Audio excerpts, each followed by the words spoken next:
As you probably know, Israel had a series of kings, and their stories are told in the Old Testament. There were some good, there were many who were bad, there were absolutely none who were perfect. Until the real, true king came, the perfect king, the Lord Jesus Christ. As you well know, he was rejected by his own people. It's seen very clearly in a verse that's found in John chapter 19 and verse 15. Let me just read it for you. It's the scene where they're before Pilate, and Pilate is asking them, "Should I crucify your king?" Well, here's their response. Verse 15, "But they cried out, 'Away with him! Away with him! Crucify him!' Pilate said, 'Shall I crucify your king?' The chief priests answered, 'We have no king but Caesar.'"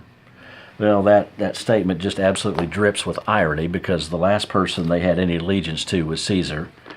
But it was convenient at that moment to pledge their allegiance to Caesar, because it was a way to entrap and to get Jesus moving toward their ultimate desire, which was to destroy him and to have him condemned and crucified, which indeed did happen.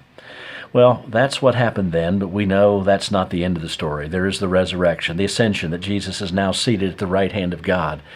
In fact, there's an account that's found in Revelation 19 that I want to read to you.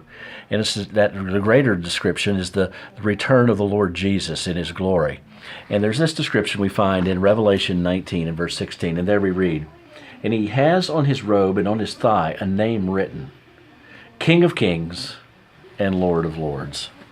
The fact of the matter is this: Jesus was king, Jesus is king, and Jesus always will be king. As a matter of fact, someday he is coming back to this earth, where he will reign even on this planet very visibly, very knowably, as King of Kings and Lord of Lords. Maybe this is a good reminder for us to join our voices in the chorus of believers of all times and all places to simply say, "Even so come, Lord Jesus, come quickly. We await your return."